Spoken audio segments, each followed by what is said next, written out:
ناظرین گرامی السلام علیکم ورحمۃ اللہ وبرکاتہ۔ ناظرین، آج کا سبق ہے ہدیۃ مساومۃ، بہاوتاؤ کا ہدیہ۔ وبعثت الیہ بہدیۃ عظیمۃ لائقۃ بالملوک۔ وبعثت الیہ، اور انہوں نے یعنی ملکہ سبا نے ان کے جانب یعنی سلیمان علیہ السلام کے جانب بہدیۃ عظیمۃ ایک بہت بڑا تحفہ بھیجا۔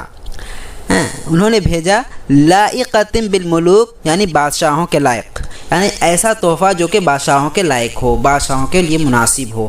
اس طرح کا بڑا تحفہ انہوں نے یعنی ملکہ سبا نے بادشاہ کے لیے یعنی بادشاہ سلیمان علیہ السلام کے لیے انہوں نے بھیجا۔ وبعثت الیہ بہدیۃ عظیمۃ لائقۃ بالملوک، اور ملکہ سبا نے سلیمان علیہ السلام کی جانب ایک عظیم تحفہ بھیجا لائقۃ بالملوک جو کہ بادشاہوں کے لائق ہو۔ فلما وصلت الی سلیمان اعرض عنہا، تو جب وہ تحفہ سلیمان علیہ السلام کے جانب پہنچ گیا، وصلت میں ہوا ضمیر جو ہے وہ ہدیۃ عظیمۃ کی جانب لوٹ رہی ہے۔ فلما وصلت الی سلیمان، جب وہ ہدیہ سلیمان علیہ السلام کے پاس پہنچ گیا، اعرض عنہا، سلیمان علیہ السلام اس سے بے رغبتی اختیار کر لیا۔ اعرض عنہا مطلب اس سے دور ہو گئے، ٹھکرا دیے۔ وزہد فیہا، اور اس سے کنارہ کش ہو لیے۔ زہید فی مطلب ہونا بے رغبت ہونا، کنارہ کش ہونا۔ وزہد فیہا، اور اس سے کنارہ کش ہو گئے۔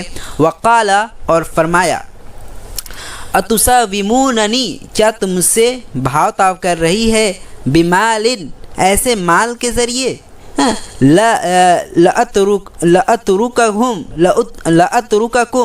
علی شرککم وملککم، بمال، ایسے مال کے ذریعے تم مجھ سے بھاؤ تاؤ کر رہی ہے، لأترککم، تاکہ میں تم کو چھوڑ دوں، لأترککم، تاکہ میں تمہیں چھوڑ دوں، علی شرککم، تمہارے شرک پر، یعنی تم جو شرک اختیار کر کے بیٹھی ہوئی ہے، تم کو اس شرک پر چھوڑ دے، اس لیے تم مجھ سے بھاؤ تاؤ کر رہی ہے۔ وملککم، اور تمہارے بادشاہت پر میں تمہیں چھوڑ دوں، اس لیے تمہیں مجھ سے بھاؤ تاؤ کر رہی ہے۔ والذی اعطانی اللہ من الملک والمال والجنود خیر مما انتم فیہ۔ والذی اعطانی، اور وہ چیز جو کہ اللہ تبارک و تعالیٰ نے مجھے دے رکھی ہے، عطا کی ہے، من الملوک، بادشاہت میں سے، والمال، اور مال میں سے، والجنود، اور لشکروں میں سے۔ من یہاں پر بیانیہ ہے، من کیا ہے؟ بیانیہ ہے۔ والذی اعطانی اللہ، اور وہ جو کہ اللہ تبارک و تعالیٰ نے مجھے دے رکھی ہے، یعنی بادشاہت، مال اور لشکر، خیر، و بہتر ہے، مما انتم فی، جس میں کہ تم ہو۔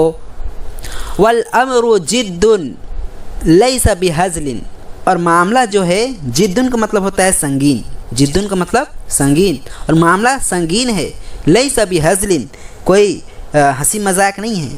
ہزل کا مطلب ہوتا ہے ہنسی مذاق، کھلواڑ کی چیز۔ یہ معاملہ جو ہے بالکل سنگین ہے۔ لیس بہزل، یہ کوئی مذاق والی بات نہیں ہے۔ قضیۃ دعوت و طاعت، اور قضیت مطلب ہوتا ہے معاملہ، اور معاملہ جو ہے قضیۃ دعوت و طاعت، دعوت اور اطاعت کا معاملہ ہے۔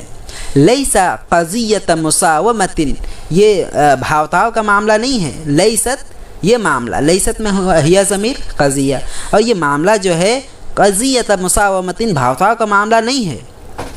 وتوعدهم بقصده لهم وزحفه على ملكهم، وتوعدهم، سلیمان علیہ السلام نے انہیں دھمکی دی، بقصده لهم، ان کی جانب اپنا قصد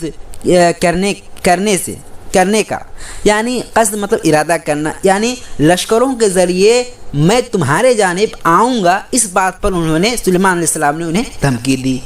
وتوعدهم، سلیمان علیہ السلام نے انہیں دھمکی دی، بقصده لهم، اپنے قصد کے ذریعے ان کے جانب، یعنی ان کے جانب اپنے قصد کرنے کا انہوں نے دھمکی دی۔ وزحفه علی ملکہم، زحفی مطلب ہوتا ہے، زحفن کا مطلب چڑھائی کرنا، حملہ کرنا۔ وزحفه علی ملکہم، اور ان کی بادشاہت پر ان کے ملک پر، ان کے بادشاہت پر حملہ کرنے کے سلسلے میں انہیں دھمکی دی۔ ناظرین آج کے لیے اتنا ہی، پھر انشاءاللہ اگلا سبق پڑھیں گے چند ہی دنوں میں۔ تب تک کے لیے اللہ حافظ۔